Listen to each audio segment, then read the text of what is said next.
Everyone, welcome back to our channel. आज मैं आपके लिए लाई हूँ 10th क्लास सिविक्स का chapter number 4 gender, religion and caste के important textual questions.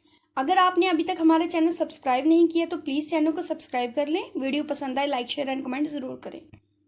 Question number first है हमारा, mention different aspects of life in which women are discriminated or disadvantaged in India. ठीक है, बताइए कौन कौन सी ऐसे एस्पेक्ट्स हैं जिनके ऊपर वुमेन्स के साथ भेदभाव किया जाता है और कौन कौन सी ऐसी जगह है जहाँ पर वुमेन्स के साथ क्या किया जाता है, उसको सोसाइटी की जितनी भी सुविधाएं हैं उनका एडवांटेज नहीं लेने दिया जाता। ठीक है, कहते हैं India is basically man dominated society. जैसे कि आप सब जानते हैं कि भारत क्या है, mail dominated society. Mail dominated society का क्या मतलब होता है, जहाँ पे प्रेफरेंस जो होती है वो मेल्स को दी जाती है और मेल्स का ही सोसाइटी में दबदबा बना रहता है। ठीक है, जहाँ पर फीमेल्स जो होती हैं वो बड़ा ज़्यादा सफ़र करती हैं, बड़ी ज़्यादा दिक्कतों का सामना करती हैं सोसाइटी के हाथों से। ठीक है, a male dominated society is that society in which male जो होते हैं बहुत ही ज़्यादा इम्पोर्टेंट होते हैं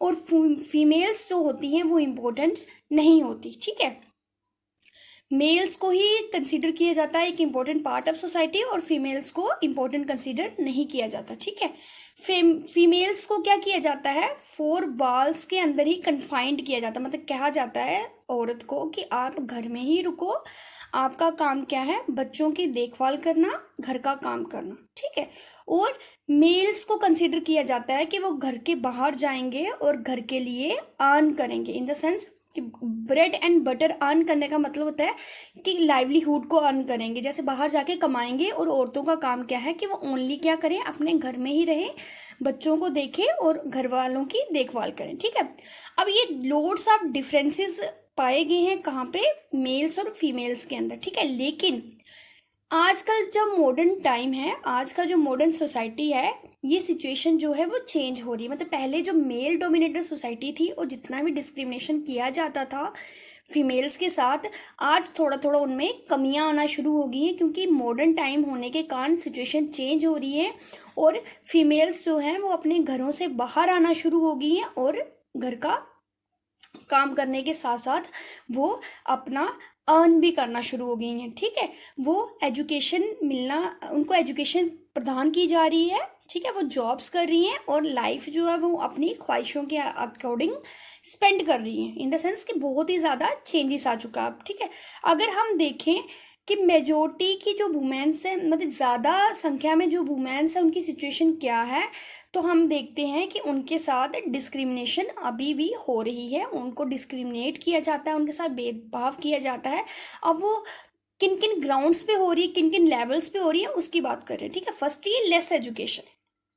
आपने देखा होगा कि फीमेल्स को लेस एजुकेशन प्रोवाइड की जाती है एज कम्पेयर टू मेल्स। मतलब अगर लड़का और लड़की, एक घर में लड़का भी है और लड़की भी है, तो लड़के को ज़्यादा पढ़ाने की कोशिश की जाती है पेरेंट्स के द्वारा एज कम्पेयर टू गर्ल्स। ठीक है, क्यों, क्योंकि फीमेल्स को, और बहुत ही कम फीमेल्स होंगी जिनको हायर स्टडीज़ के साथ जोड़ा जाता है, इन द सेंस कि उनको हायर स्टडीज़ के साथ भेजा जाता है। लेकिन अगर हम देखें एक्चुअल ग्राउंड लेवल पे जो ट्रुथ है वो क्या है कि स्कूल का जो रिजल्ट होता है वो हमेशा लड़कियों का बेटर आता है एज़ कम्पेयर टू बॉयज़। लेकिन फिर भी लड़कियों को स्कूल से हटवा दिया जाता है, क्योंकि पेरेंट्स नहीं चाहते कि वो पैसा जो है लड़की के एजुकेशन पे स्पेंड करें। वो चाहते हैं कि वो अपनी जितनी भी मनी है किस पे स्पेंड करें, लड़कों की एजुकेशन पे। ठीक है, इसलिए लड़कियों के साथ भेदभाव किया जाता है एजुकेशन के लेवल पे। ठीक है, अब लेट्स पे फॉर द सेम वर्क। कहते हैं कि highly paid womens are very less in our society. कहते हैं कि मेल्स की अगर हम सैलरी देखें मंथली और अगर फीमेल्स की सैलरी देखें तो हम ये पाया जाता है कि जो वुमेन्स हैं जो ज़्यादा सैलरी ले रही हैं आदमियों के मुकाबले में वो कम है। ठीक है, if he does more work in office, अगर वो ज़्यादा काम भी करती हैं ऑफिस में, तब भी उनको सैलरी जो होती है, वेजेस जो होते हैं कम दिए जाते हैं, क्योंकि उनके काम को लड़कों के मुकाबले में कम इम्पोर्टेंस दी जाती है, उनके आंक को कम आंका जाता है लड़कों के मुकाबले में। ठीक है, इसलिए उनको सैलरी भी कम दी जाती है उनके काम के मुकाबले में। Wishes to have male child. ठीक है, अब आपने मैक्सिमम देखा होगा कि मोस्ट पार्ट्स जो हैं हमारी कंट्री के, वहाँ पे हमेशा लोग क्या चाहते हैं कि उनके घर में हमेशा लड़कों का ही जन्म हो, ठीक है। फीमेल चाइल्ड के मुकाबले में वो लड़कों का जन्म को ज़्यादा प्रेफर देते हैं, ठीक है। क्यों? क्योंकि वो ये समझते हैं कि जो लड़के हैं वो ही उनकी जो जनरेशन है, उनका जो वंश है, उसको आगे बढ़ाएंगे संसार में, ठीक है। इसलिए वो प्रेफर करते हैं कि लड़की जो चाइल्ड होती है उसको बर्थ से पहले ही अबॉर्ट करवाने की कोशिश करते हैं।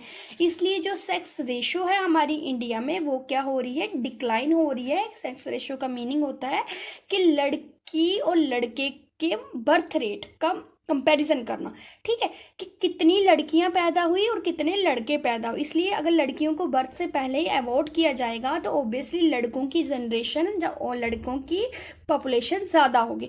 इसलिए कहते हैं कि सेक्स रेशो डिक्लाइन होने का सबसे मेजर रीज़न क्या है कि लोग जो हैं वो लड़कों के बर्थ को ज़्यादा प्रेफर कर रहे हैं, ठीक है। इस तरह से भी लड़कियों के साथ क्या किया जाता है, भेदभाव किया जाता है।